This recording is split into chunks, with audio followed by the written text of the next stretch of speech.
বাংলাদেশের প্রধানমন্ত্রী যিনি হবেন, এই শপথ নেওয়ার পরেই তাদের উচিত হবে মুসলিম হিসাবে ৫৬,০০০ বর্গ মাইলের দেশে আল্লাহর রহমত, দয়া এবং তাকে যদি আমরা সঙ্গে রাখতে চাই, সংসদে সর্বপ্রথম বিল পাশ করা লাগবে নামাজের। সূরা আহজাবের ৩০ নম্বর আয়াতে আল্লাহ রাব্বুল আলামিন নবীর স্ত্রীদেরকে ডাক দিয়ে কথাগুলো দুনিয়ার মানুষকে শুনিয়েছেন। ইয়া নিসান নাবিয়্যি লাস্তুন্না কাআহাদিম মিনান নিসাই ইন ইত্তাকাইতুন্না ফালা তাখদা'না বিল কওলি। সূরা নিসা আহজাবের ৩০ নম্বর, ৩১, ৩২, ৩৩ এই আয়াতগুলোতে নবীর স্ত্রীদেরকে আল্লাহ সম্বোধন করে জানিয়েছেন যে তোমাদের সম্মান মর্যাদা যেমন বেশি, তোমাদের দায়িত্বও বেশি। এজন্য আজকের মাহফিলের যিনি দায়িত্বে আছেন সভাপতির, ইউনিয়ন পরিষদের যত হাজার মানুষ আছে তাদের দায়িত্ব তার কাঁধের উপরে। কিয়ামতে এই মানুষগুলো সম্পর্কে আল্লাহ তাকে জিজ্ঞাসা করবে। কুল্লুকুম রাঈন ওয়া কুল্লুকুম মাসউলুন আন রাইয়াতিহি। প্রতিটি মানুষই দায়িত্বশীল, কিয়ামতে তার স্ব দায়িত্ব সম্পর্কে তাকে জিজ্ঞাসা করা হবে। যে দায়িত্ব আল্লাহ তার মাথার উপরে তুলে দিয়েছেন, সঠিকভাবে সুচারুরূপে খেদমতের নিয়তে সঠিকভাবে পালন করার তৌফিক আল্লাহর কাছে কামনা করছি। আল্লাহ যেন তাকে দান করেন, বলেন আমিন। ইকো হালকা কমিয়ে দেন, ইকো হালকা কমিয়ে দেন। আমরা জানি কোরআনে কারীম শোনার কিছু আদব আছে, তার ভেতরে দুইটা গুরুত্বপূর্ণ তথ্য আল্লাহ দিয়েছেন। ওয়াইদা কুরিয়াল কুরআনু ফাসতামিউ লাহু ওয়া আনসিতু লাআল্লাকুম তুরহামুন। এটা আর 10টা অনুষ্ঠানের মতো অনুষ্ঠান না, এটা আল্লাহর কোরআনে কারীমের অনুষ্ঠান। এটা পুরাটাই ইবাদত। সুবহানাল্লাহ বলেন। এটা শোনার দুইটা আদব আল্লাহ এখানে দিলেন। যখন শুনবেন চুপ থাকবেন এবং স্থিরভাবে শুনবেন। ইন্না ফি যালিকা লাযিকরা লিমান কানা লাহু কলবুন আও আলকাস সামআ ওয়া হুয়া শাহীদ। আল্লাহ তাআলা বলেন, আবার অবশ্যই আমার এই জিকির যদি কেউ শুনতে চায়, সে যেন দিলের কান লাগিয়ে শোনে, উপস্থিত হয়ে শোনে এবং অন্যের কাছে পৌঁছিয়ে দেওয়ার নিয়তে শোনে বা উপস্থিত। এই জন্য আমাদের উচিত হবে যে এটা যেহেতু ১-১.৫ ঘন্টা কথা বলবো আমরা, পুরাটা এটা ইবাদত। ইবাদত যেভাবে করা লাগে আশা করছি আমরা ওইভাবে করব। আল্লাহ তুমি আমাদের তৌফিক দিও, আমিন। মাহফিলের প্রধান অতিথি শাইখুল মাশায়েখ, টেকনাফ সদর ইউনিয়ন পরিষদের সাবেক চেয়ারম্যান জনাব শাহজাহান মিয়া, আল্লাহ তার জীবনের ভালো কাজগুলো মঞ্জুর করেন। অন্যায় যদি মানুষ হিসাবে কিছু করে নিজ গুণে যেন ক্ষমা করে দেন। এতক্ষণ পর্যন্ত যারা আলোচনা রাখলেন, মুফাসসিরে কোরআন, বলিষ্ঠ কণ্ঠের অধিকারী জনাব মাওলানা আশরাফ বিন মোবারক আলী সিদ্দিকী বগুড়া। কথা বলেছেন জনাব মাওলানা হোসাইন আহমেদ মাহফুজ, মুফাসসিরে কোরআন, চুয়াডাঙ্গা। কথা বলেছেন জনাব মাওলানা হাফেজ ইজহারুল হক। মঞ্চে বসা আছেন জনাব মাওলানা আবুল কাশেম, জনাব মাওলানা হাফিজুর রহমান সিদ্দিক জিহাদি, ঝিনাইদহ সহ নাম না জানার সম্মানিত ওলামা ইকরাম, সামনে বসা মুসলমান ভাইরা, পর্দার আড়ালের সম্মানিতা মা এবং বোনেরা, প্রাণপ্রিয় কক্সবাজারবাসী।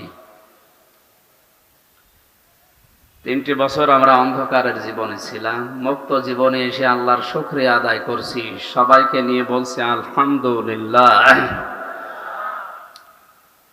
4 দেওয়ালের মাঝে ওটা একটা আলাদা জগৎ। দুনিয়ার সাথে যেহেতু কানেকশন বিচ্ছিন্ন, এখন একটা আলাদা জগৎ থেকে এসে আপনাদের দেখে নতুন মনে হচ্ছে। কথা বলার অভ্যাস তো এই প্রায় 3 বছর আর নেই, কথা বলিও নাই। বের হওয়ার পর থেকে চট্টগ্রামে একটা আর ঢাকা আশুলিয়াতে একটা অনুষ্ঠান করেছিলাম অল্প কিছু সময়। আরো 5-7টা করলে আস্তে আস্তে ইনশাল্লাহ ক্লিয়ার হয়ে যাবে, আগের স্বাভাবিক অবস্থায় আবার কোরআনের কথাগুলো উপস্থাপন করতে পারবো আমি আশা করছি। দোয়া চাই আপনাদের কাছে, আল্লাহ আজকের আয়াত থেকে হেদায়েতমূলক কিছু কথা বলার যেন তৌফিক আমাকে ভিক্ষা দেন। জোরে বলেন আমিন। দরুদ আর সালাম পাঠ করছে আমাদের নবী মানবতার মহান শিক্ষক মুহাম্মদুর রাসূলুল্লাহ সাল্লাল্লাহু আলাইহি ওয়াসাল্লামের প্রতি, যার আনিত আদর্শ মানবতার মুক্তির একমাত্র গ্যারান্টি। আমরা যে যাই করি না কেন কিয়ামতে সুপারিশ কিন্তু তার লাগবে। কথা বলেন ঠিক কিনা? নবীজির সুপারিশ পাওয়ার জন্য আল্লাহ কোরআনে কারিমে কয়েকটা শর্ত দিয়েছে। আমি আপনি আন্দাজে উম্মত দাবি করলে হবে না। আল্লাহ পাক বলেন, ইয়াউমাইযিল লা তানফাউশ শাফাআতু ইল্লা মান আযিনা লাহুর রহমান ওয়া রাদিয়া লাহু কাওলা। সেই দিন উপকার হবে না সুপারিশ করলে, তবে রহমান যাদের এজেন্ট দেবেন, অনুমতি দেবেন এবং যাদের কথা শুনতে আল্লাহ রাজি থাকবে। তাহলে এই আয়াতের ভেতরে আমরা দুইটা তথ্য পেয়েছি। এক নম্বরে, আমার জন্য নবী যদি কিয়ামতে সুপারিশ করে, আমার প্র্যাকটিক্যাল লাইফ যেটা আছে, কর্মজীবন, বাস্তব জীবন, এর উপরে আল্লাহর রাজি থাকা লাগবে।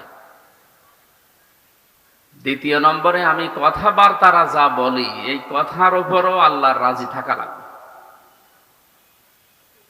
এই জন্য নবীর সুপারিশ পাওয়ার জন্য হলেও কথাবার্তার আমাদের একটু হিসাব করে বলা দরকার। আল্লাহ যেন আমাদের তৌফিক দেয়। তেলাওয়াত করেছে সূরা মায়েদা 12 নম্বর আয়াত। 120টা আয়াত আছে, 16টা রুকু আছে, মাত্র একটা আয়াত পড়েছি। বর্তমান প্রেক্ষাপট সামনে নিয়ে কোরআনের এই আয়াতকে সামনে নিয়ে আমরা কথা বলার চেষ্টা চালাবো ইনশাআল্লাহ। ঐতিহাসিক প্রেক্ষাপটে আছে হযরতে মুসা আলাইহিস সালাম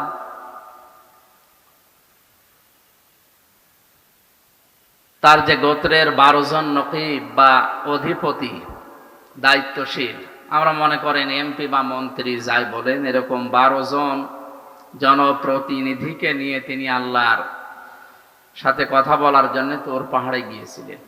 এটা ইবনে কাসিরের বর্ণনা। তারা ওখানে যাওয়ার পরে বলল, হে আল্লাহ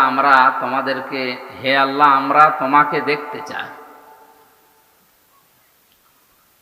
আল্লাহ পাক সাফ জানিয়ে দিলেন, মুসা এদেরকে বলো যে আমার সাথে দেখা করা সম্ভব না। এই কথা থেকে প্রমাণ হয় দুনিয়ার এই চর্ম চোখের দ্বারা আল্লাহর দর্শন দুনিয়াতে থাকতে কারোর জন্য সম্ভব না। যারা আজ উলট পালট কথা এরকম ছড়ায় যে আল্লাহর সাথে আমার কথা হয়, দেখা হয়, এগুলো কোরআনে কারিমের আয়াত অনুযায়ী, আল্লাহর বক্তব্য অনুযায়ী এটা পুরাটাই মানে মিথ্যা, বাটপারি, চিটারি ছাড়া আর কিছু না। সুতরাং এরকম কোনো কথা যদি কেউ বলে আপনারা ঘন অক্ষরেও বিশ্বাস করবেন।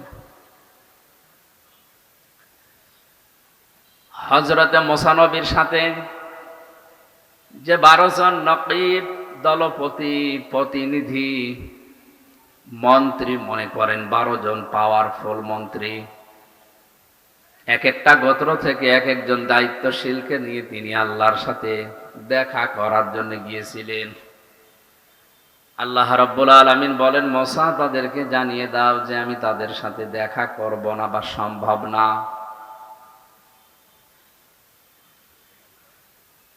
মানুষের এই চর্ম চোখে দুনিয়ার এই জীবনে আমার সাথে দেখা করা যেহেতু সম্ভব না, আমি আল্লাহ তাদেরকে জানালাম, ওয়ালাকাদ আখাযাল্লাহু মিসাকা বানি ইসরাঈল। ওয়া মানে এবং লাকাদ মানে অবশ্যই, আখাযা মানে গ্রহণ করা, আল্লাহ মানে আল্লাহ তাআলা নিজে। আল্লাহ তাআলা বলেন, অবশ্যই আমি আল্লাহ অঙ্গীকার গ্রহণ করেছিলাম বানি ইসরাঈল, বনি ইসরাইলের এই যে 12 জন নকিব গিয়েছে তাদের এলাকা থেকে, তাদের কাছ থেকে। ওয়াবাসনা মিনহুম ইসনাই আশারা নাকিবা, আমি তাদেরকে নিজ নিজ এলাকাতে যাবার পর এই ঘোষণা দেওয়ার জন্য বলে দিলাম, আমি আল্লাহর সাথে দেখা করা কখনোই তোমাদের এই চর্মচোখে সম্ভব না। কিন্তু ওয়াকালাল্লাহু ইন্নী মাআকুম, আমি আল্লাহ অবশ্যই তোমাদের সাথে আছি। জোরে বলেন সুবহানাল্লাহ। আজকে আমাদের দেশের দায়িত্বশীল কয়েকদিন আগে আমাদের প্রধানমন্ত্রী শেখ হাসিনা থেকে শুরু করে যারা পেয়েছে, আমেরিকা আমাদের পক্ষে থাক, রাশিয়া, চীন, ভারত আমাদের পক্ষে থাক, মুসলিম হিসাবে অন্তত আমাদের ইমানের দাবি অনুযায়ী আমরা এই কথা বলতে চাই, কে পক্ষে থাক বিপক্ষে থাক এটা বিষয় না, আমাদের মালিক যিনি আমাদের বানিয়েছেন তিনি যেন আমাদের পক্ষে থাকে। হযরতে মুসা নবী আলাইহিস সালামের কাছে ওই সময় আল্লাহ ওহী পাঠিয়ে জানালেন, মুসা যে 12 জন নিয়ে আসলে নিজ নিজ এলাকায় যাবার পরে যদি এরা 5টা কাজ আঞ্জাম দিতে পারে, নিজ গোত্রের ভেতরে, নিজ এলাকায়, নিজ দেশের ভেতরে, আমি আল্লাহ ঘোষণা দিলাম তাদের সাথে আমি আছি। জোরে বলেন সুবহানাল্লাহ। আমি আল্লাহ আছি মানে আমার রহমত আছে তাদের সাথে, আমার বরকত তাদের সাথে থাকবে। আমাদের এই 18 কোটির উপরে মানুষ, এখন যে অবস্থা আমাদের দেশে, 56,000 বর্গ মাইলের এই দেশের পরও 12 থেকে 14 লাখ মানুষ পাশের দেশ থেকে এসেছে, সব মিলে আমাদের পা ফেলার মতো জায়গা নেই। বিশ্বের অন্যান্য দেশের জায়গা, জমিন, জনসংখ্যা হিসাব করলে আমার মনে হয় এই দেশে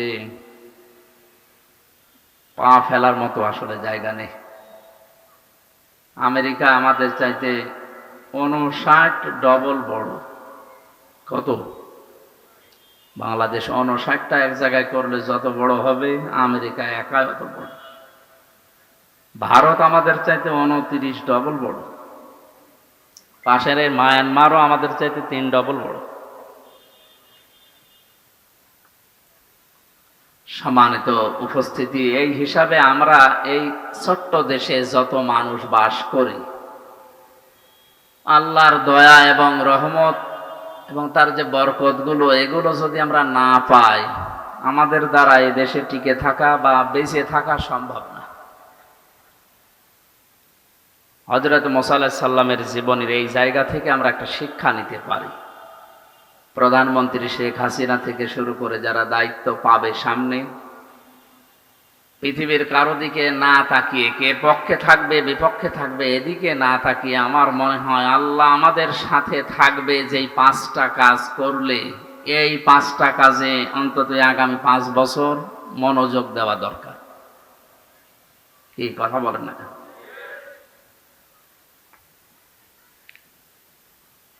দল মত নির্বিশেষে হযরতে মুসা নবী আলাইহিস সালামের এই জীবনী থেকে আমাদের শিক্ষা নেওয়ার জন্য আয়াতটা আমি আজকে পড়লাম।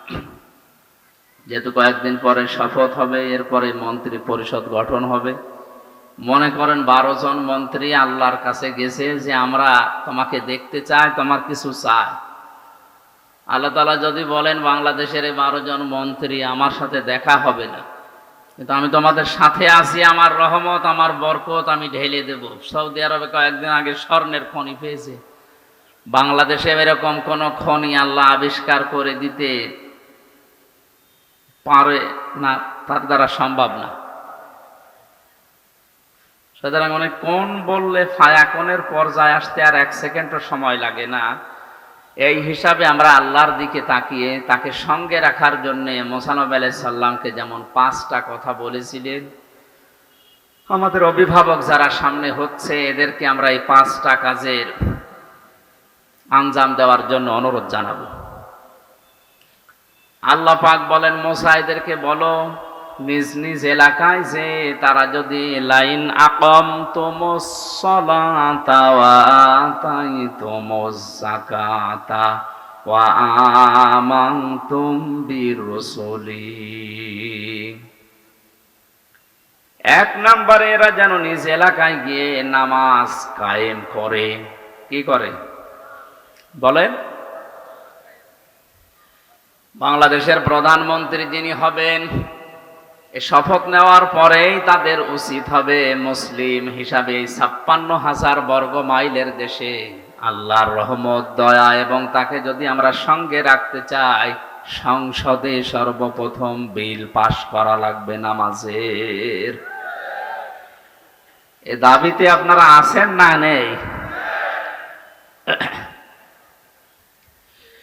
সূরা হজের ৪০-৪১ নম্বর আয়াতে আল্লাহ কোরআনে কারিমে জানিয়েছেন, কোন মুসলিম যদি রাষ্ট্র ক্ষমতা পায়, চেয়ার পাওয়ার পরে সংসদে প্রথম অধিবেশনেই তারা ৪টা কাজ জারি করবে। আল্লাযীনা ইম্মাক্কান্নাহুম ফিল আরদি আকামুস সালাতা ওয়া আতাবুস যাকাতা ওয়া আমারু বিল মা'রুফি ওয়া নাহাউ আনিল মুনকার ওয়া লিল্লাহি আকিবাতুল উমুর। আমি পৃথিবীর কোন মুমিনকে যদি রাষ্ট্র ক্ষমতায় বসাই, ক্ষমতার চেয়ারে বসার পরেই তারা সর্বপ্রথম সংসদে নামাজের বিল পাশ করবে। কিসের? ৫০ বছরের উপরে আমরা পার হয়ে গেলাম, স্বাধীন হয়েছি। আপনি ঘুরে ফিরে দেখেন, ৫০ বছরে একবারও কোনো হিন্দু প্রধানমন্ত্রী হয়নি। হয়েছে? বলেন বলেন। নামে হলে অন্তত মুসলমান প্রধানমন্ত্রী আমরা পাই। রাষ্ট্রপতি বলেন, প্রধানমন্ত্রী বলেন, যাই আমরা ৫০ বছরে পেয়েছি সে মুসলিম। উচিত ছিল অন্তত এদেশে ৫০ বছরের সংসদে নামাজের বিলটা পাশ করা।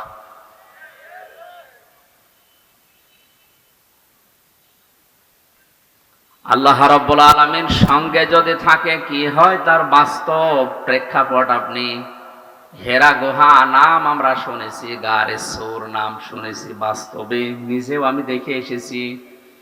মুহাম্মদুর রাসূলুল্লাহ যেদিন আল্লাহর নির্দেশ পাওয়ার পরে তিনি হিজরত করছিলেন, ওই সময় কোরআন এবং হাদিস যেটা দেখিয়েছে আমাদের, চারিদিকে তার শত্রু পক্ষ এসে খোলা খোলা তরবারি নিয়ে বাড়ির চারিদিকে দাঁড়িয়েছিল। আল্লাহ পাক ওহী নাযিল করলেন, মুহাম্মদ সাল্লাল্লাহু আলাইহি ওয়াসাল্লাম, চারিদিকে এরা দাঁড়িয়ে আছে খোলা তরবারি নিয়ে, আপনাকে এই মুহূর্তে বিদায় করে দেবে। সুতরাং আপনি এক কাজ করেন, আপনার বাড়ি যেটা, ঘর যেটা, ঘরের এই মেঝে, এখানে তো বালি দিয়ে তৈরি করা মেঝে, এক মোট বালি হাতে তুলে নেন, ফুক লাগান, সামনের দিকে আপনি ছুঁড়ে মারেন। কোরআনে কারিমের সূরা ইয়াসিনের ১ম থেকে ৯ নম্বর আয়াত পর্যন্ত তিনি পড়েছিলেন, وَجَعَلْنَا مِنْ بَيْنِ أَيْدِيهِمْ سَدًّا وَمِنْ خَلْفِهِمْ سَدًّا فَأَغْشَيْنَاهُمْ فَهُمْ لَا يُبْصِرُونَ। তেলাওয়াত করার পরে ফুক লাগালেন, সামনের দিকে ফিকে মারলেন, ছুড়ে মারার সঙ্গে সঙ্গে পাড়ের চারিদিকে যত কাফের সবার চোখে বালি পৌঁছিয়ে দিয়েছে আল্লাহর কুদরত, আল্লাহর দয়া, আল্লাহর রহমত। জোরে বলেন আল্লাহু আকবার। নবীজিকে পরবর্তীতে আল্লাহ জানিয়েছিলেন, হে নবী, সামনের দিকে বালি আপনি ছুড়ে মারার পরে এটা তো সামনে যে কাফের ছিল তার চোখে যাবার কথা, চারিদিকে কাফেরদের চোখে পৌঁছিয়ে দিয়েছে কে বলেন? অমা রমাইতা ইযে রমাইতা ওয়ালাকিন্নাল্লাহা রমা।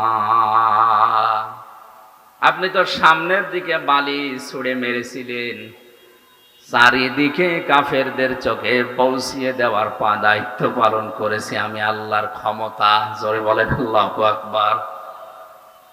হযরতে আলীকে ডাক দিয়ে বললেন, আলী, চারিদিকে যারা দাঁড়িয়ে আছে এই মানুষগুলোই তাদের মাকে, তাদের বাবাকে, তাদের নেতাকে বিশ্বাস করে না। এই জন্য আমার কাছে তাদের টাকা পয়সা, সোনা গহনা আমানত হিসাবে টোপলা টোপলা করে রেখে গেছে। এগুলো নিয়ে যদি আমি এখন পালিয়ে যাই, এগুলো নিয়ে যদি আমি মদিনায় হিজরত করি, তাহলে পরবর্তীতে আমার আল আমিন নামের কলঙ্ক হবে। কোন নামের? আমি শুধু কথা বলার জন্য বলছি না, প্রতিটি কথা থেকে আমি শিক্ষা বের করার চেষ্টায় আছি। টেকনাফের মুসলমানেরা, এটা যেহেতু রেকর্ড হচ্ছে, কালকে সকালেই সারা দুনিয়ার বাংলা ভাষাভাষী মুসলমানদের কাছে এটা পৌঁছিয়ে যাবে।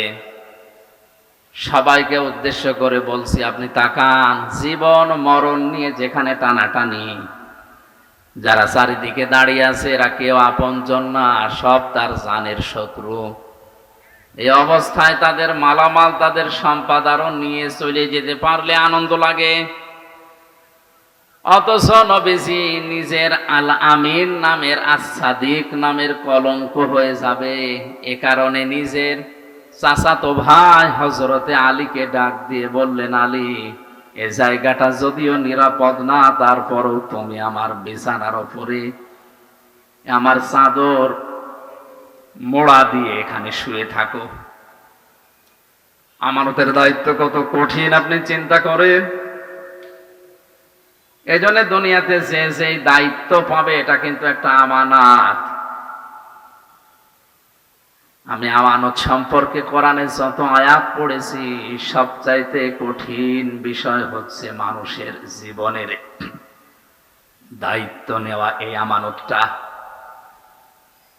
আমার নিজের দায়িত্বে আমি নিয়ে কিয়ামতে জবাব দিতে পারবো কিনা, লক্ষ কোটি কোটি মানুষের দায়িত্ব আমার মাথার উপরে, এই যে কত কঠিন বিষয়, এটা আপনি যতক্ষণ অনুধাবন না করবেন ততক্ষণ বুঝবেন না। এই জন্য নবীজি থেকে শুরু করে যারা এই দুনিয়ায় দায়িত্ব পেয়েছে, আমরা দেখি খলাফায়ে রাশিদিন সহ কেউ জোর করে দায়িত্ব নিতে চাইতো না, বলতো না, আমি নিজের জীবন সম্পর্কেই তো ওয়াকিফাল না, আমি নিজের জীবন সম্পর্কে জবাব দিতে পারবো কিনা, এতগুলো মানুষের দায়িত্ব নিয়ে কিয়ামতে আমি নিজে আবার জাহান্নামী হয়ে যায় কিনা। এই অনুভূতি যতক্ষণ পর্যন্ত এই দেশের 1628 জন মানুষ এখন দায়িত্বে আছে, এই মানুষগুলোর ভেতরে যতক্ষণ হযরতে ওমরের মতো অনুভূতি সৃষ্টি না হবে, ততক্ষণ এই দেশ শান্ত হওয়া সম্ভব না। বিশ্বনবীর জীবনী শুনি অনেকে এই যে সুবহানাল্লাহ, আলহামদুলিল্লাহ, অনেকের চোখ ভিজে যাচ্ছে। এ কি কষ্ট করেছে। নিজের বাস্তব জীবনের সাথে যদি আপনি মিলাতে যান, তখন টের পাবেন এই বাস্তবতা কত কঠিন। আমরা জানি নবীজির জীবনী শুনলে সওয়াব হয়। হ্যাঁ, কখন সওয়াব হয়? যখন এই কথাগুলো নিজের প্র্যাকটিক্যাল লাইফে আপনি মেলাতে পারবেন তখন। হযরতে আলীকে বললেন, আমার এই চাদরটা মোড়া দিয়ে এখানে ঘুমিয়ে থাকো। ওই যে টোপলা টোপলা গুলো দেখতে পাও, এগুলো কারো স্বর্ণ, কারো রূপা, কারো টাকা পয়সা আমার কাছে রাখা। ওরা নিজেদের মানুষদেরকে বিশ্বাস না করে আমার কাছে আমানত রেখেছে। এগুলো আমি হিজরত করে যখন চলে যাব, ওরা সকালবেলা এসে আমারে পাবে না। আমাকে না পেয়ে আমার বিছানায় যখন তোমাকে পাবে, সঙ্গে সঙ্গে তুমি এই নাম লিখা লিখা দেখে তাদের হাতে তাদের এই আমানত গুলো পৌঁছিয়ে দিও। হুজুর বলেন আল্লাহু আকবার। হযরতে আলী বলেন, সকাল বেলায় ওরা এসে দেখে চাদর মোড়া দিয়ে আমি ঘুমিয়ে আছি। বারবার আমাকে ডাক দেয়, মোহাম্মদ ওঠো। ওরা তো জানে না চাদরের নিচে কি আছে। একবার, দুইবার, তিনবার ডাক দেওয়ার পরও যখন আমি উঠি না, জোর করে ওরা চাদর টানাটানি করছিল। সিরাত ইবনে হিশাম লিখেছে, যত টানাটানি করে হযরতে আলী চাদরটা তত শক্ত করে ধরে রাখে। তার মনের ভেতরে এই চিন্তা ছিল, এরা চাদর টানাটানি করতে করতে যত সময় ক্ষেপণ হবে, বিশ্ব নবী 2 পা হলেও মদিনার দিকে এগিয়ে যাবে। টেকনাফের মুসলমানের এখান থেকে হযরতে আলী জীবন চলে যাবে এখনই, কোনো গ্যারান্টি নেই তার হাতে এখনই চলে যেতে পারে। কারণ আন্দাজে যদি এক কোপ দেয় তরবারি দিয়ে সঙ্গে সঙ্গে জীবন চলে যাবে। কিন্তু তার মনের ভেতরে এই আকাঙ্ক্ষা, এই কামনা, এই বাসনা যে আমি টানাটানি করতে করতে আমার জীবনও যদি শেষ হয়ে যায়, যতক্ষণ সময় ক্ষেপণ হবে বিশ্ব নবীকে আল্লাহ 2 পা হলেও মদিনার দিকে নিরাপদে এগিয়ে দেবে। আমাদের সামনে এরকম সময় যদি আসে, জীবন যদি চলেও যায়, আমি আঁকড়িয়ে ধরে রাখবো ইসলামকে, পেছনের দরজা দিয়ে হলেও এমন ভাবে ইসলামকে সাহায্য করব, আল্লাহর বিধানকে এগিয়ে দেওয়ার জন্য। অন্তত আল্লাহর বিধান যেন এই পৃথিবীতে 2 দিনের জন্যও টিকে থাকে। আমার কথার অর্থ হয়তো আলেমরা বুঝেছেন। আমাদের মহা আমানতের দায়িত্ব এখন মাথার উপরে। এই মেম্বারগুলো, এই স্টেজগুলোর আমানত বড় কঠিন আমানত। এটা যদি আমি সঠিকভাবে পালন না করি, আল্লাহ নিজে এবং যত সৃষ্টিকুল আছে সবাই আমার উপরে লানত দেওয়া আরম্ভ করবে। জোরে বলেন নাউজুবিল্লাহ। কোরআনে কারিমে 2 জায়গায় আয়াতটা আমি পেয়েছি, ইন্নাল্লাযীনা ইয়াকতুমুনা মা আনজালাল্লাহু মিনাল কিতাবি ওয়া ইয়াশতারুনা বিহি সামানান ক্বালীলা উলাইকা মা ইয়াকুলুনা ফি বুতুনিহিম ইল্লান নার। সূরা বাকারার 172 নম্বর আয়াতে সম্ভবত আছে। আল্লাহ তাআলা বলেন, ইন্নাল্লাযীনা, নিশ্চয় যে বা যারা, এখানে কোনো আলেমের নাম নেই, কোনো চেয়ারম্যান, কোনো এমপি, কোনো মন্ত্রীর নাম না। আল্লাযীনা ইসমে মৌসুলা, সবাই এর ভেতরে আমরা আছি।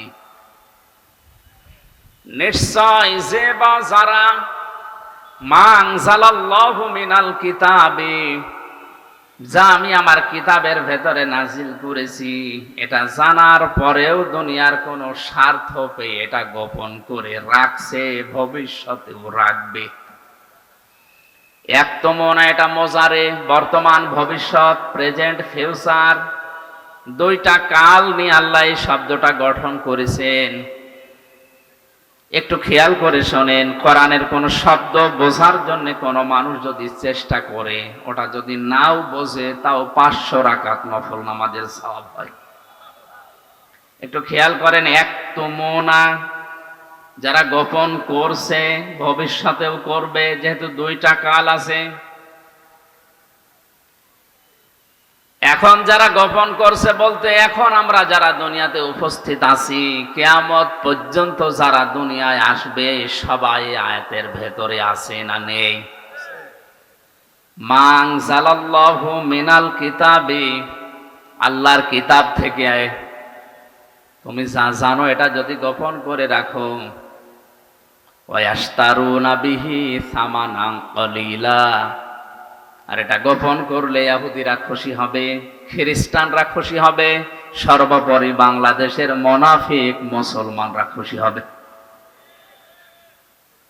এ খুশি হওয়ার পরে মুসলমান মুনাফিকরা আপনার হাদিয়া তওফা বাড়িয়ে দেবে, আপনার বেতন বেড়ে যাবে, আপনার পদোন্নতি হবে, অনেক কিছু দুনিয়ায় আপনি পাবেন। মাঝখান থেকে যে হাদিয়া তওফা, বেতন ভাতা যা আসবে, নজর নিয়াজ, আল্লাহ বলেন, উলাইকা মা ইয়াকুলুনা ফি বুতুনিহিম ইল্লান নার, এদের পেটের ভেতরে যেগুলো দেয় এগুলো জাহান্নামের আগুন ছাড়া আর কিছু না। জোরে বলেন নাউজুবিল্লাহ। আমার মুসলমান ভাইরা, এই জন্য আমাদের উচিত হচ্ছে এই স্টেজগুলো, মসজিদের মেম্বারগুলো, রাজনৈতিক যে মঞ্চগুলো, এগুলোর আমানত, এই দায়িত্বটা আমাদের পালন করা দরকার। হযরতে আলী বলেন, আমি যত শক্ত করে ধরি, ওরা তত শক্ত করে টানাটানি করে। শেষ পর্যন্ত সিদ্ধান্ত নিলাম, ওরা যদি আমাকে মেরেই ফেলে, আমার জীবন হয়তো শেষ হয়ে যাবে, ওরা চাদর উল্টিয়ে দেখবে আমি আলী, তাড়াতাড়ি ওরা দৌড় দেবে মুহাম্মদ রাসূলুল্লাহর পেছনে। আমার তো মনে হচ্ছিল আমি যদি নিজের ইচ্ছা করে চাদর ছেড়ে না দিতাম, তামাম দুনিয়ার কাফেররা মিলেও যদি চাদর টানাটানি করতো, চাদর ছিঁড়তে পারতো না। জোরে বলেন আল্লাহু আকবার। নবীজির ওই জীবনের দিকে তাকিয়ে, নিরাপত্তার দিকে তাকিয়ে শেষ পর্যন্ত আমি চাদর ছেড়ে দিলাম। ওরা আমাকে দেখার পরে জানে যে এটা আবু তালেবের ছেলে। ডাক দিয়ে বলে, মোহাম্মদ কই? আমি ওদের সাথে বার্গেনের আরম্ভ করলাম, কথা কাটাকাটি শুরু করলাম যে মোহাম্মদ কোথায় আছে, ঠিক আছে, এদিকে ওদিকে বলতে বলতে শেষ পর্যন্ত বললাম এই আমানতগুলো আছে, এগুলো একটা একটা করে বুঝে নাও। যতক্ষণ ওদেরকে বুঝিয়ে দিচ্ছিলাম, বিশ্ব নবী মদিনার দিকে ওই কয় পা এগিয়ে যাচ্ছিলেন। কিছু দূর যাবার পরে বিশ্ব নবী হযরতে আবু বকরের কথা মনে হলো। বাড়িতে যেয়ে ডাক দিলেন, আবু বকর। সিদ্দিকে আকবর রাদিয়াল্লাহু তাআলা আনহু বলেন, লাব্বাইক ওয়া সাদাইক ইয়া রাসূলুল্লাহ, আমি হাজির হয়ে গেছি, আমার কাঁধের উপরে ছোট টোপলাও আছে। নবীজি বলেন, আবু বকর, 6 মাস আগে আমি তোমাকে শুধু ইঙ্গিত দিয়েছিলাম যে হিজরত করা লাগতে পারে,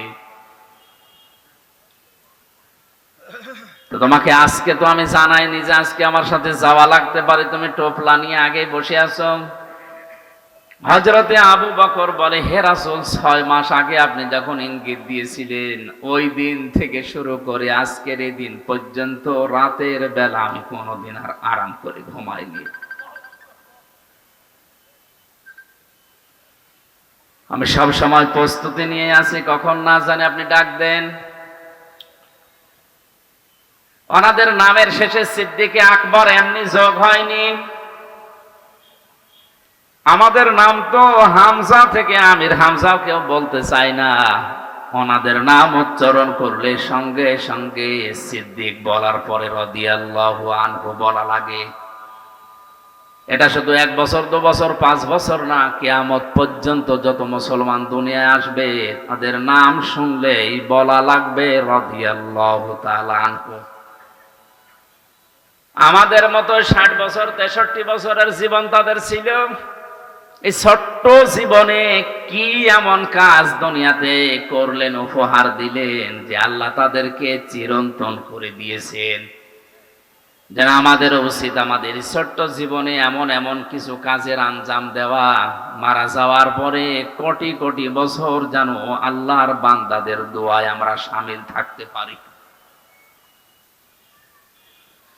নবীজি আবু বকরকে নিয়ে চলে যাচ্ছিলেন, বিশ্ব নবীকে নিয়ে। হযরতে আবু বকর মদিনার পথে উল্টা দিকে যাওয়ার সময় যতগুলো ঘটনা ঘটেছে আমি ইতিহাস বলার জন্য বলছি না, আমি শুধু এখানে একটা ইঙ্গিত দেওয়ার জন্য এসেছি।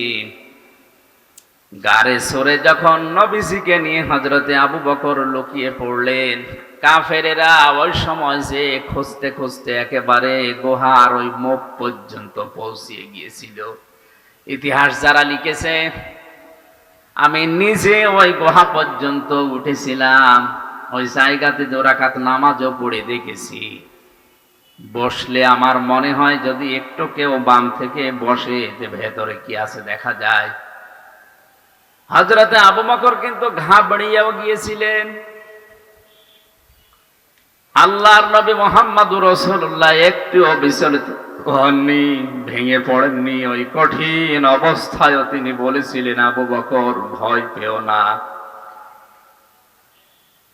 মহান আল্লাহ রব্বুল ইজ্জাত আমাদের সাথে আছেন। ইন্নাল্লাহা মা'ানা,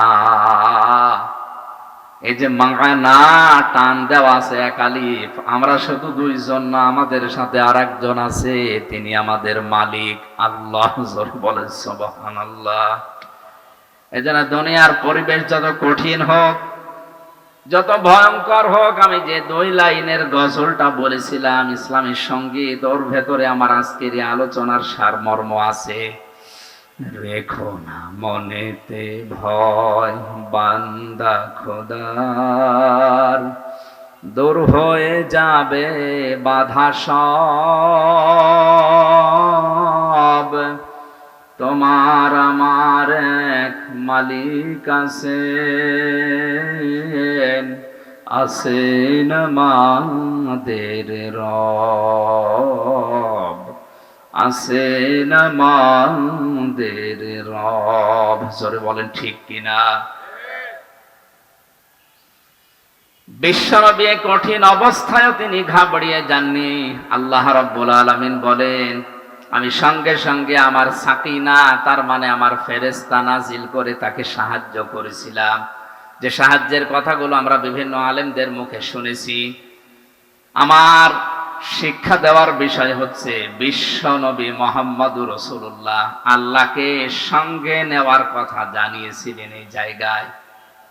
সূরা আনফালের ভেতরে আছে, বদরের ময়দানে আবু জেহেল যখন আনন্দে লাফাচ্ছিল, শয়তান এসে তার কাছে সোরাকার সুরত ধরে বলেছিল, কোনো ভয় নেই, আমি তোমাদের সঙ্গে আছি। আল্লাহ রাব্বুল আলামিনের নবী বললেন, ইন্নাল্লাহা মা'ানা, অবশ্যই আল্লাহ আমাদের সাথে আছে। সঙ্গে সঙ্গে থাকে যারা, আমরা জানি ওগুলো থাকে পেছনে। সঙ্গে যারা থাকে ওরা কোথায় থাকে? আমি আলেমদেরকে বলছি, সঙ্গে যারা থাকে ওরা থাকে কোথায়? পেছনে থাকে। সাথে যারা থাকে ওরা থাকে আগে। আমাদের মালিক যিনি, আমাদের মনিব যিনি, তাকে আমরা পেছনে না, তাকে আমরা সঙ্গের সাথে বা সামনে রাখতে চাই। নবীজি যেটা করেছিলেন, এই জন্য আল্লাহ খুশি হয়ে তাদেরকে সাকিনা, ফেরেশতা, রহমত নাজিল করে সাহায্য করেছিলেন। আজ যদি আমরা শয়তানদেরকে সঙ্গে না রেখে আল্লাহকে সাথে রাখতে পারি, নবীজিকে আল্লাহ যদি গারে সরে সাহায্য করতে পারেন, সে সাহায্যে এখন বন্ধ হয়ে যায়নি, কিয়ামত পর্যন্ত আল্লাহর ওই সাহায্যের দরজা খোলা থাকবে ইনশাআল্লাহ। আমাদের ইমানের পাওয়ার দেখে আল্লাহ হয়তো সামনে পরবর্তীতে দেবে। আমার এই আলোচনার মূল শিক্ষা ছিল কিন্তু এইটা, আল্লাহকে সঙ্গে রাখার জন্য, নামাজ কায়েম করার জন্য এই মানুষগুলোকে আল্লাহ আদেশ দিলেন যে আমাকে দেখার দরকার নেই, যদি সঙ্গে রাখতে চাও আমি তোমাদের সাথে থাকবো, আমার রহমত থাকবে, এলাকায় গিয়ে নামাজ কায়েম করো। 300 জন এমপি আমাদের এই দেশে এখন নির্বাচিত হয়ে গেছে অলরেডি। সামনে সংসদ যে বসবে, আমার মনে হয় সর্বপ্রথম নামাজের বিল আনা তাদের ইমানি দায়িত্ব। এ দাবির সাথে আপনারা যদি একমত থাকেন, আল্লাহকে দেখান, লিল্লাহি তাকবীর। আলহামদুলিল্লাহ ভাই, ঠিক আছে।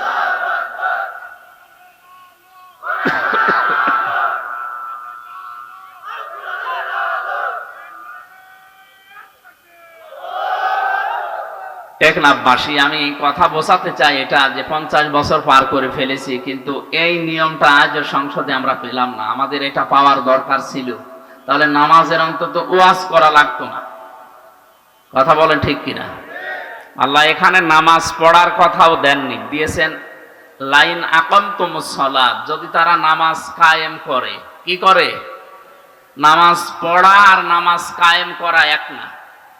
নামাজ কায়েম করা মানে নামাজকে দাঁড় করানো।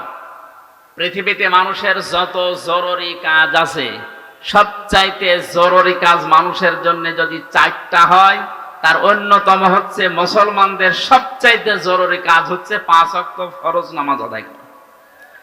এর চাইতে অন্তত জরুরি কাজ মানুষের জীবনে মুসলমানদের জন্য আর নেই। হাজারো মানুষ বিভিন্ন ছলে, বিভিন্ন সোতানাতা দিয়ে নামাজকে নষ্ট করে ফেলে। কিয়ামতের সর্বপ্রথম আল্লাহ যে হিসাবটা মানুষের কাছে নেবে, তোর সন্তান কয়জন ছিল তা না, টাকা পয়সা কত কামিয়েছো তা না, নামাজ কতটুকু পড়েছো সঠিকভাবে, এটা আগে আমার কাছে বলো, এরপরে পরবর্তী হিসাব তোমার নেওয়া হবে। এজন্য মুসলমানের একটু হিসাব করছি, যেখানে যারা আছেন অনেকে নামাজ এখনো ধরেননি বা পড়েন না। আজকের এই মাহফিল থেকে যদি সিদ্ধান্ত নেওয়া যায়, যতদিন আজরাইল না আসে অন্তত ফরজ নামাজ আমি ছাড়বো না, এটা পারা যায়? পারা যায় এটা? সম্মানিত মা বোনেরা, আপনাদেরকে বলছি, আল্লাহর পক্ষ থেকে আপনাদের যেই কয়দিন ছুটি দেওয়া আছে, 3 দিন, 5 দিন, 7 দিন, 10 দিন বাদ দিয়ে বাকি সময়টুকু আপনি যত বড় গুরুত্বপূর্ণ কাজে থাকেন না কেন, নামাজটা বাদ দেওয়া যাবে না, অন্তত ফরজ নামাজ। সুন্নত নফল যদি পড়তে না পারেন, পরবর্তীতে সময় করে পড়ে নিন। ফরজ নামাজ মাস্ট বি, যখন সময় হবে পড়াই লাগবে। এমনও মাসলা পেয়েছি, মহিলাদের সন্তান যখন দুনিয়ায় আসে, প্রথমে সন্তান আসে না, প্রথমে পানি দেখা যায়, এরপরে রক্ত দেখা যায়, এরপরে সন্তানের মাথা বের হয়ে গেছে। নবীজি বলেন, এমন অবস্থায়ও যদি নামাজের সময় হয়ে যায়, তুলার ভেতরে মাথা সন্তানের বিছিয়ে দিয়ে মহিলাকে বলো নামাজ পড়তে। বলেন তো, জীবন মরণ নিয়ে সময় টানাটানি না? এরপরও নামাজ ছেড়ে দেওয়ার কথা নবীজি বলেন না যে নামাজ বাদ দেওয়া যাবে না। যে না, আশা করছি আমি নামাজের ওয়াজ করার জন্য বসি নাই, খালি একটা পয়েন্ট বললাম, যত কাজে থাকেন ফরজ নামাজটা বাদ দেবেন না, তাহলে আপনি আল্লাহর জিম্মা থেকে আল্লাহর চোখের আড়াল হয়ে যাবে। এমনকি এমনও কোরআনে সূরা তাহার 124 নম্বর আয়াতে আছে, আমান আ'রাদান যিকরি ফাইন্না লাহু মাঈশাতান দানকা ওয়া নাহশুরুহু ইয়াওমাল কিয়ামাতি আ'মা ক্বালা রাব্বি লিমা হাশারতানি আ'মা ওয়া ক্বাদ কুনতু বাসীরা। কোন মানুষ যদি আল্লাহর নামাজ থেকে, আল্লাহর জিকির থেকে, আল্লাহর আইন থেকে মুখ ফিরিয়ে নেয়, মহান আল্লাহ তার জীবনকে দঙ্কা সংকীর্ণ করে দেয়। দঙ্কার ব্যাখ্যায় আমি প্রায় 33টা অর্থ পেয়েছি তাফসিরে। এবার যারা মুফাসসির আছে, আলেম আছে, একটু জ্ঞানী মানুষ আছে, তাদেরকে বলছি, আল্লাহ রাব্বুল আলামিন দঙ্কা শব্দ মাঝখানে লাগালেন কেন? আমি ভার্সিটিতে থাকাকালীন যত তাফসির এই দঙ্কা শব্দ নিয়ে মিলিয়েছিলাম, মুফাসসিরিন ইকরাম সবাই এই বাক্যের, এই শব্দের এক অর্থই দিয়েছে, এটা দুনিয়ার আয় উন্নতি মনে হবে, অনেক কিছু করে ফেলেছি। আল্লাহর বিধান বাদ দিয়ে কেউ যদি সম্পদ উপায় করে, আল্লাহর বিধান নষ্ট করে কেউ যদি দুনিয়ায় চর্মচোখে দেখতে পাওয়া যায়, বহু কিছুর মালিক হয়ে গেল লোকটা। আল্লাহ পাক বলেন, ওর ভেতরে আমি বরকত দেব না, শান্তি রাখবো না। আসবে 10 টাকা, বিভিন্ন সাইড দিয়ে যাবে আরো 12 টাকা। জোরে বলেন নাউজুবিল্লাহ। আল্লাহর বিধান বাদ দিয়ে কেউ যদি সুদ খায়, এটা আল্লাহর বিধানে আছে না বাইরে? এই কথা বলে না কেন? এই নিষিদ্ধ কাজ করে সম্পদ উপায় করলে, ঘুষ খেয়ে, এই যে বিভিন্ন জিনিস আপনাদের পাশ থেকে যেগুলো আসে অবৈধভাবে, এগুলোর ব্যবসা করে চর্ম চোখে হয়তো মনে হবে যে বহু কিছুর মালিক হয়ে গেলাম, গাড়ি বাড়ি নারী টাকা পয়সা বহু কিছু আমার চর্মকে যদি দেখা যায়, আল্লাহ বলেন আমি দঙ্কা করে দেব, কারণ এটা আমার বিধানের ভেতরে ছিল না। এই কারণে ওর জীবনকে আমি সংকীর্ণ করব। টাকা পয়সা আসবে 10 লাইন থেকে, খরচ হবে 20 লাইন থেকে। 40,000 টাকা হয়তো ঘুষ খেয়ে, আবার ব্যবসা করে, নাকি এটা বলা ঠিক হচ্ছে না?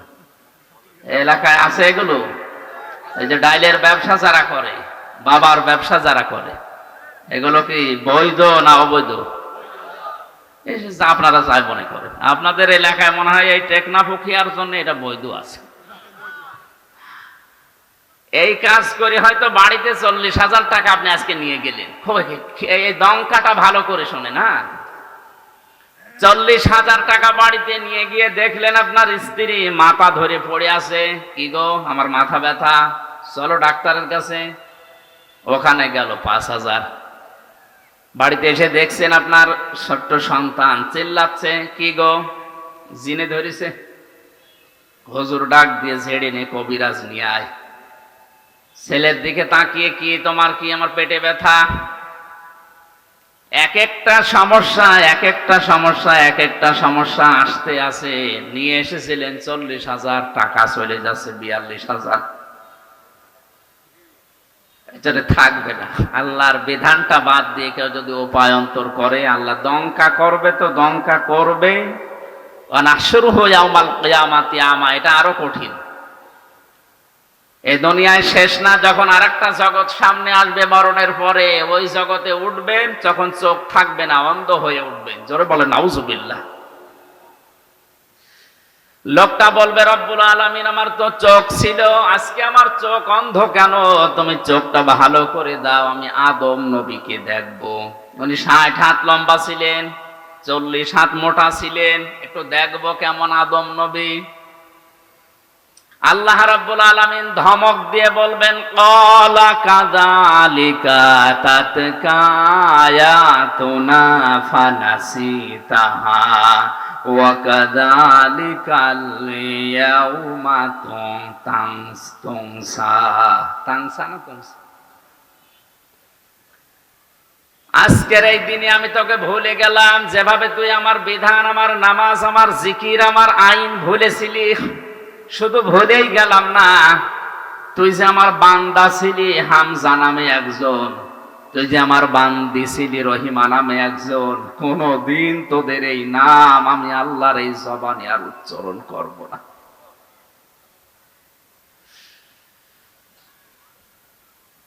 বাবা নিজের নাম ধরে ডাকলেই কেমন সুন্দর লাগে, আপনার কাছে কেমন মধুর লাগে।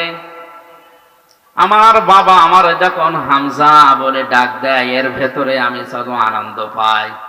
দুনিয়ার মানুষ আমারে মুফতি, মাওলানা, হাফেজ, আমির হামজা বললো, আমার ভালো লাগে না।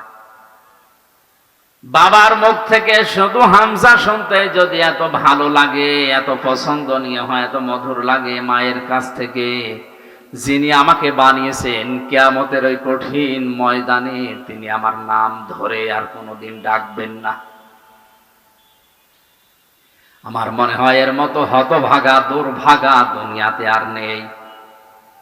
এজন্য আল্লাহর বিধান নষ্ট করছেন যারা, থেমে যান। আপনার এই ছোট্ট জীবনে হয়তো ধোকায় পড়ে আছেন। অফিসে যারা চাকরি করে, একদিন, 2 দিন, 3 দিন না গেলে অন্ত চাকরি চলে যায়। এমনকি 3 দিনের পরে বস যদি ভালো হয়, বলে দেখো এভাবে যদি চলে আমার এই প্রতিষ্ঠান চলবে না, টাইট করার জন্য, সতর্ক করার জন্য 1 দিনের বেতন পর্যন্ত কেটে নেয়। কথা বলে না কেন? একটু নিজের দিকে তাকিয়ে বলেন, এই 30 বছর, 40, 50, 60 বছর বয়স আপনার, 5 বার করে আল্লাহ তার পায়ে সেজদা দেওয়ার জন্য ডাক দিয়েছিলেন, একবারও কোনোদিন দেননি, অথচ তিনি কোনোদিন আমার খাবার বন্ধ করে দেননি।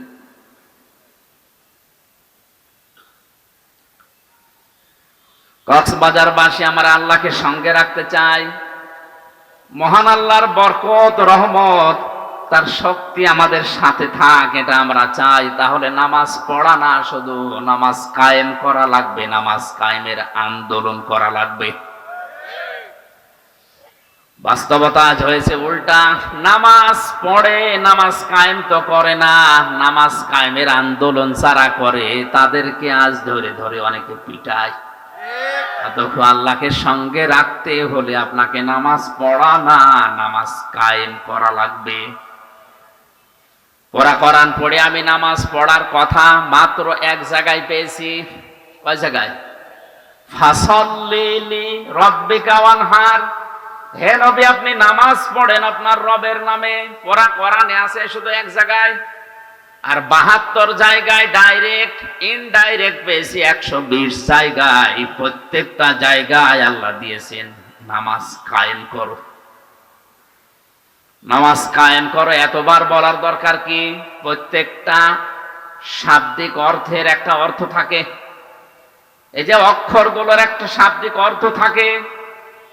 কেউ যদি টাকা পয়সা নিয়ে আপনার সাথে ব্যবসা করে, আমরা 2 জন ব্যবসা করতাম, ওনার 5 লাখ, আমার 10 লাখ টাকা এক জায়গায় করে ব্যবসা করেছিলাম। হঠাৎ 2 মাস পরে উনি যে লাভ হয়েছিল, লাভগুলো নিয়ে, টাকা পয়সা নিয়ে পালিয়েছে। মাওলানা আমারে জিজ্ঞাসা করছে, আমির হামজা, আপনার সাথে যে ব্যবসা করতো সেই লোক কই? আমি যদি ওনারে বলি 65 মানে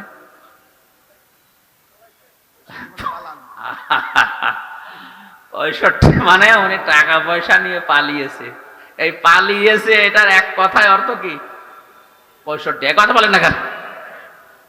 মারামারি করছে 2 জন, একজন আর একজনকে এমন ভাবে চড় দিয়েছে, ঘষি দিয়েছে, কিল দিয়েছে, ডাক দিয়ে বলছে ভাই কেমন দিলেন? বলছে 100। 100 মানে এর উপরে আর মায়ের নেই, পরিপূর্ণ করে একেবারে দিয়েছে। প্রতিটি সংখ্যার অর্থ আছে, আল্লাহ 72 এমনি বলেন নাই, এর উপরে আর বলার দরকার নেই, এই জন্য 72 বলেছে। আব্দুল্লাহ ইবনে উবাইয়ের জন্য নবীজি দোয়া করার জন্য যখন হাত তুলেছিলেন, হযরতে জিবরাইলকে আল্লাহ বললেন, হে নবী হাত নামান। এর জন্য দোয়া করা তো দূরের কথা, এর কবরের পাশেও আপনি দাঁড়াতে পারবেন না। ইন তাস্তাগফির লাহুম 70 মাররাতান ফালা ইয়াগফিরাল্লাহু লাহুম। এর জন্য যদি আপনি 70 বারও ক্ষমা চান, তারপরও একে আমি আল্লাহ ক্ষমা করব না। নবীজি বলেন, আল্লাহ আমি যদি 71 বার ক্ষমা চাই তাহলে তোমার ওই কথা আর থাকে না। আল্লাহ বলেন লান আছে, মজারের আগে লান আসলে অর্থ হয় কখনোই হবে না। আমি 70 বার তো একটা সংখ্যা বোঝানোর জন্য বলেছি, 70 মাররাতান, পরের শব্দে দেখো ফালাই ইয়াগফিরাল্লাহু লাহুম। কক্সবাজার ভাষী আপনাকে একটা ইঙ্গিত দেই, ইয়াগফির শব্দটা দেওয়ার পর আল্লাহ হুম বহু বচন দিয়েছেন। কেননা আব্দুল্লাহ ইবনে উবাইয়ের নাম আল্লাহ কি জানে না? এই কথা বলেন না কেন? তার নাম আল্লাহ জানতেন, নামটা এখানে বসিয়ে দিলেন না কেন? হোম বহু বচন জমির দিয়ে আল্লাহ জানিয়েছেন কিয়ামত পর্যন্ত আব্দুল্লাহ ইবনে উবাইয়ের চরিত্র অনেকের ভেতরে থাকবে। তারা নামাজ পড়বে কিন্তু নামাজ কায়েম করবে না, নামাজ কায়েমের আন্দোলনও করবে না। হে নবী, এই মানুষগুলো যদি মারা যায়, এদের জন্য 70 বার দোয়া করলেও আমি আল্লাহ তাদের মাফ করব না। জোরে বলেন নাউজুবিল্লাহ। এই জন্য আজ যারা বাংলাদেশে নামাজ শুধু পড়ছেন, নামাজকে পরিবারের, সমাজে, রাষ্ট্রে দাঁড় করানো দরকার, এটা কায়েম করা দরকার রাষ্ট্রীয়ভাবে।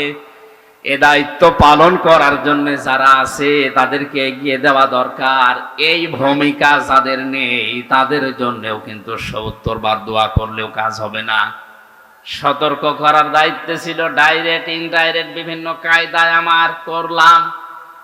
এখন যদি আপনি সেই গন্ডারের মতো হন, আমার দাদা মারা গেছে জেলখানায় থাকার সময়, তিনি জীবিত থাকতে বলতেন, একজন শ্বশুর বাড়ি যাওয়ার সময় দেখছে একটা গন্ডার হাঁস দাঁড়িয়ে আছে রাস্তার পাশে। গন্ডারকে কাঁতো কুতো দিয়েছে, হাসে না।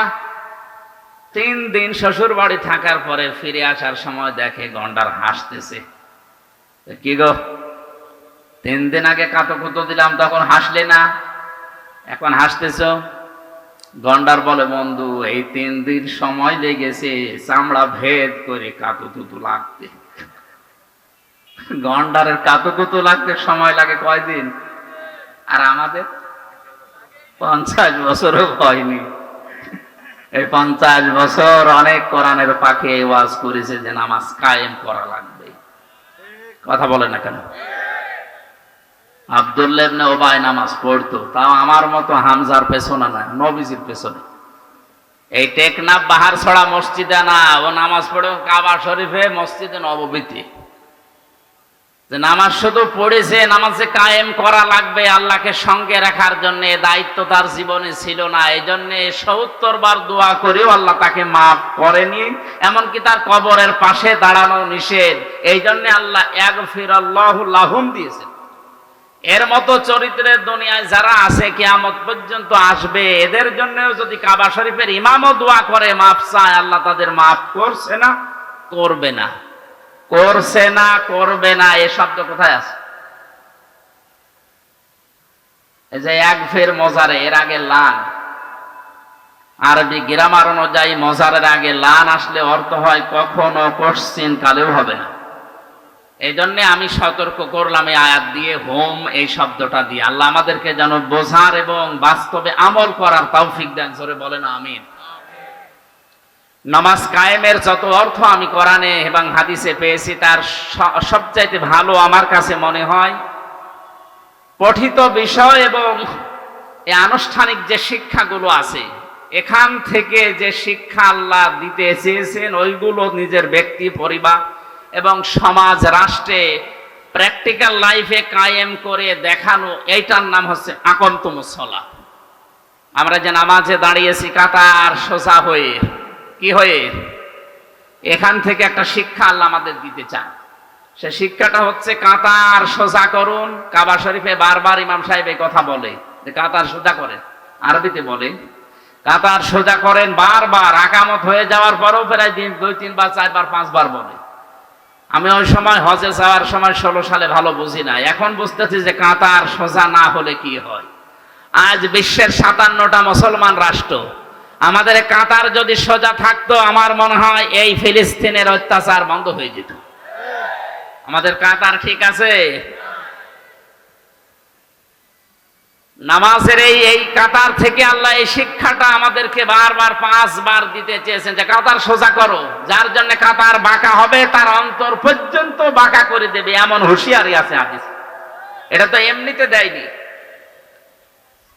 আজ আমরাও যদি বাংলাদেশে যারা বাস করি, এরা যদি 5 ওয়াক্ত নামাজের মতো কাতার সোজা করে সমাজে আমরা সোজা হয়ে যেতাম, এই দেশে কেউ অন্যায় করে সমাজে টিকে থাকতে পারতো না। এই জন্য আমাদের উচিত হবে কাতার সোজা করো। এ কথা যখন ইমাম বলে, এখানে আওয়ামী লীগ, বিএনপি, জাতীয় পার্টি, জামাত, চরমনায় যখন সব এক হয়ে যায়, এই কাতার শেষ করে যখন সমাজে যাবেন, রাষ্ট্রে যাবেন, পরিবারে যাবেন, ওখানেও যেন আমাদের কাতার এক থাকে। এক কথা বলেন। ওই জায়গায় যাবার পরে যদি আল্লাহ বিরোধী, শরীয়ত বিরোধী, ইসলাম বিরোধী কোনো কাজ দেখা যায়, এ কাতার ওই জায়গায় সোজা থাকার দরকার আছে না? আমাদের শিক্ষা সিলেবাসে যে বিষয়গুলো এখন নতুন নতুন করে দেওয়া হচ্ছে, এগুলো যদি আপনি দেখেন, আপনার বিবেকে, আপনার এই মস্তিষ্কে, আপনার সত্যি মনুষ্যত্ব যদি বলে না এগুলো ইসলাম মেনে নেয় না, এগুলো আল্লাহ রসুলের বিরুদ্ধে, নামাজের ওই কাতারে দাঁড়িয়ে যেভাবে সব সোজা ছিলেন, পরিবারের, সমাজে, রাষ্ট্রে এসে যদি এই কাতার সোজা করা লাগে, আপনারা এই কাতার সোজা করে সোজা রাখতে রাজি আছেন? কারা কারা দেখি? লিল্লাহি তাকবীর, লিল্লাহি তাকবীর, নারায়ে তাকবীর, নারায়ে তাকবীর। আল কোরআনের আলো সংসদে জ্বালো, আল কোরআনের আলো, আল হাদিসের আলো সংসদে জ্বালো।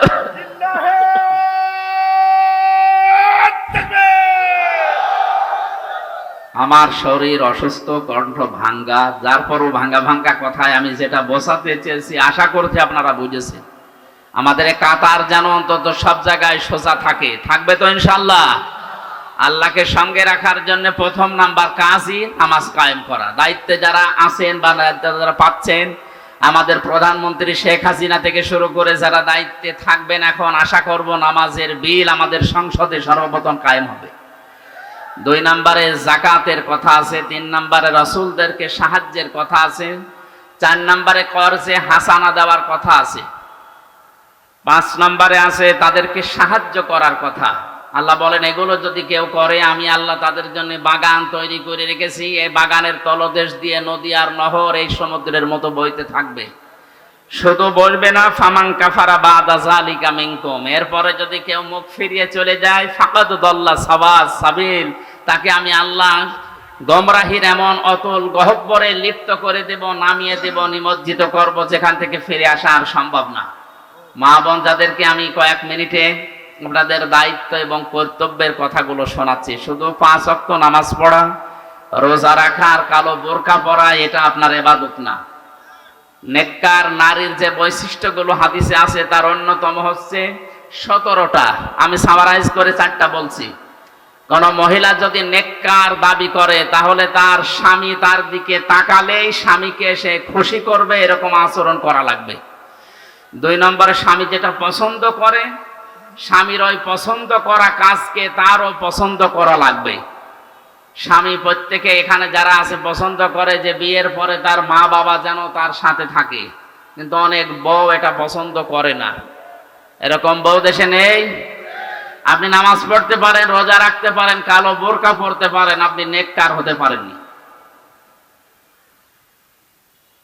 আমার মনে হয় বেশি বলা হয়ে যাচ্ছে, আবার রাগ করবে না, সামনে বারো বলো হুজুর আনার দরকার নেই। এরপরে আছে কোন স্বামী যদি তাকে কোন জায়েজ কাজের আদেশ দেয়, জীবন থাকতে সে জায়েজ কার তার জীবনে সে আদায় করবে। সন্তান সন্ততি এবং তার সম্পদ আদি যেগুলো তার আমানতে থাকবে, দায়িত্বে থাকবে, এগুলোর সঠিক ব্যবহার সে করবে। আল্লাহ আমাদেরকে মা বোনদের এই দায়িত্বগুলো, নামাজ রোজা মাস্ট বি, এগুলো তো থাকবেই, পাশাপাশি এই দায়িত্বগুলো সঠিকভাবে পালন করার তৌফিক দিন, আমিন।